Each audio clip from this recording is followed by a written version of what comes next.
একটা হাতে গরম ইস্ত্রি, আরেক হাতে মানুষের আবেদনপত্র। প্রশ্ন হলো, কাপড় ইস্ত্রি করা মানুষটাকে। উনি একজন ইউপি সদস্য, তাও একবার দুবার না, টানা 3 বার মানুষের ভোটে নির্বাচিত। কিন্তু মেম্বার হওয়ার পরও নিজের পেশা বদলাননি। এখনো প্রতিদিন এই লন্ড্রির দোকানেই কাপড় ইস্ত্রি করেন। এই দোকান থেকেই চলে তার সংসার, ছেলে মেয়ের পড়াশোনার খরচও আসে এই আয় থেকে। তাই জনপ্রতিনিধি হওয়ার পরও তিনি লন্ড্রির দোকান ছাড়েননি। দোকানে কাজ করার ফাঁকেই আবার ছুটতে হয় ইউনিয়ন পরিষদে, কখনো কারো ভিজিডি কার্ডের জন্য, কখনো ভাতার কাগজ নিয়ে, কখনো কোনো সরকারি সেবা পেতে বিপদে পড়া মানুষের জন্য। যেখানে দরকার সেখানেই ছুটে যান তিনি। আল্লাহর মতো মাশাআল্লাহ আল্লাহ নাম্বার আজ পর্যন্ত কেউ ক্ষতি করে না, আর করবেও না যতদিন বাঁচে থাকে। বালা লাগে সততাটা। আমি দেখছি না একবারের বদল 2 বার হইতে, উনার আল্লাহর মতো 3 বার হয়ে গেছে। আগে যেরকম ছিল সেরকমই 5 তালা গড়েও গেছে না, কেউ রে মারিও গেছে না। যারা মেম্বার একবার বদল 2 বার হয়, নিচ থেকে উপর উঠে যায়। আমাদের টানগাঁও ইউনিয়নের 9 নম্বর ওয়ার্ডের 3 বারের মেম্বার, এই এক ক্লাস মেম্বার, উনি অত্যন্ত ভালো এবং জনবান্ধব। আমরা এই পর্যন্ত তার কাছ থেকে সাধারণ জনগণ যা পাওয়ার আশা তাই পায়, কারণ প্রত্যেকটি জনগণের সাথে সম্পৃক্ত এবং সাধারণ মানুষের কাজকর্ম বিনা পয়সা করে দেয়। অনেক মেম্বাররা হওয়ার পরে দেখা যায় টাকা পয়সার বিনিময়ে অনেক করে, কিন্তু ওনাই পর্যন্ত কোনোদিন আমরা জানি নাই যে একটি টাকা কারো কাছ থেকে নিতে, যার জন্যই সাধারণ জনগণ তারে বারবারই তাকে বিনা পয়সায় তাকে কিন্তু মেম্বার নির্বাচিত করে। তার টাকা পয়সা খরচ করতে হয় না, এই জন্যই সারা বছর কিন্তু সে জনগণ এই কাজই করে, যার জন্য জনগণ তার কাছ থেকে একটি চা খাওয়ার চিন্তা ভাবনা করে না। ওনাকে দরকার আছে, উনি সঠিক একজন মেম্বার, উনি সবকিছুতেই ওনার পারফেক্ট আছেন। এটা আসলে চেঞ্জ হওয়াটা আসলে এটা সম্পূর্ণ মেন্টালিটি বিষয়। আর পরিবর্তন মানুষ হয়ে যায় সত্য, আবার সবাই হয় না। তবে মানুষের সাথে বা জনগণের সাথে বা এই সাধারণ মানুষের সাথে যারা মিশে যায় তারা পরিবর্তন হইতে পারে না। ভালোবাসাই যে মেম্বার, ভালোবাসে। 1 টাকাও লাগে না নির্বাচন করতে গিয়া, 1 টাকাও তারা লাগে না। ফার্স্টে যাবেলা করছি জনগণ দিয়া প্রতিষ্ঠিত করছি, তারে ফাঁস করাইছি তারে, সেই হতে আর লাগে না। মানুষের মন জোগাইতেছে। অত্যন্ত ভালো, অনেকদিন ধরে চিনি তারে। ভালো দিকে তো কয়েকবারের মেম্বার, সে খুব মানুষের কাছে পপুলারিটি আছে তার। মানুষের কাজ করে, জনসেবা করে, মানুষের উপকার করে, এই জন্যই তো সহজে কেউ পায় না আর কি। এটা আল্লাহরও কিছু প্রদত্ত, মানুষের উপকার করলে এই জিনিসটা আসে।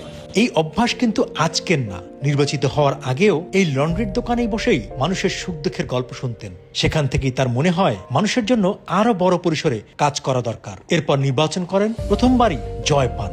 একবার অবশ্য নির্বাচনে হেরে গিয়েছিলেন, কিন্তু এলাকাবাসীর দাবি তার মতো করে মানুষের পাশে দাঁড়ানোর মানুষ কম ছিল, তাই পরে আবার ভোট দিয়ে তাকে নির্বাচিত করেন। এভাবেই 3 বারের ইউপি সদস্য তিনি। ইউনিয়ন পরিষদের চেয়ারম্যানও বলেছেন, সরকারি বরাদ্দ ঠিকভাবে পৌঁছে দেওয়া থেকে শুরু করে মানুষের খোঁজ খবর নেওয়া, সব কাজই আন্তরিকতার সাথে করেন একলাস মিয়া। দিন শেষে আবার ফিরে আসেন এই লন্ড্রির দোকানে, কারণ মানুষের সেবা করে সম্মান পাওয়া যায়, কিন্তু সংসার চলে এই স্ত্রীর আয়েই। হয়তো এ কারণেই 3 বার ভোট দিয়ে মানুষ তাকে আবারও তাদের জনপ্রতিনিধি বানিয়েছে। আর একলাস মিয়ারও একটাই কথা, ভাই আমি এমনি আয়রনে কাজ করি।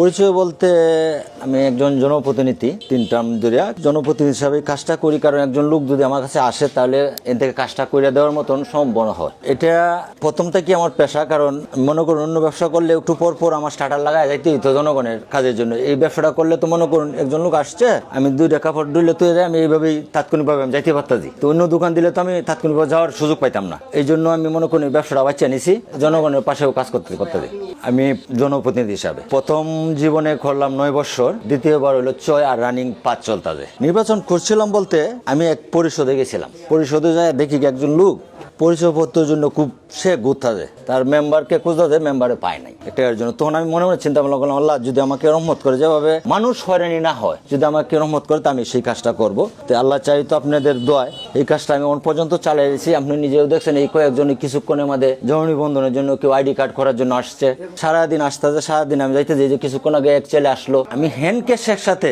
5,000-6,000 টাকা করেছি কিনা বলতে পারবো না। 3 বারের নির্বাচনের মধ্যে মনে করুন ছেলে মেয়ের আছে, মনে করুন এদের তো লেখাপড়া করা দিতে, আমি সেটাই মনে মনে ভাবি, কারণ কেন মেম্বারশিপ সাবটা তো আমার দরকার নাই। আমি মেম্বার হচ্ছি জনগণের কাজ করার জন্য, জনগণের পাশে যদি থাকতে পারি এটা হলো আমাদের সফলতা। টাকা পয়সা যেটা হয়ে যায় অবৈধভাবে টাকা তো থাকে না, কারণ আমরা বিজিডি দিই 2 বছর পর পর 20-25 করে একজন মেম্বার বিজিডি দেয়। এন থেকে যদি মনে করি না আমি 2,000 টাকা নিলাম, 2,000 টাকা নিলে আমার 50,000 টাকা হইলো, 50,000 টাকা হইলে তখন কিন্তু ভাববে আমার অন্যরকম আসা যাবে। তো আসা গেলে আমি এই 50,000 টাকা কি করাম, বউ বাচ্চা লেগে কাপড় নেম, একটা বড় মাছ নেম, তখনই কিন্তু এই 50,000 টাকা কিন্তু এই 2-3 দিনেই শেষ। কিন্তু এটা একটা ইতিহাস হয়ে থাকতে যে কেন আমি ঘুষটা নিলাম, এর না থেকে মনে করেন আমি পরিশ্রম করি যদি ডাইল ভাত খায় সকালে চলতে পারি, তাহলে এটা আমার জন্য সুবিধা না। এই জন্য আমি কাজটা বাঁচিয়ে নিয়েছি।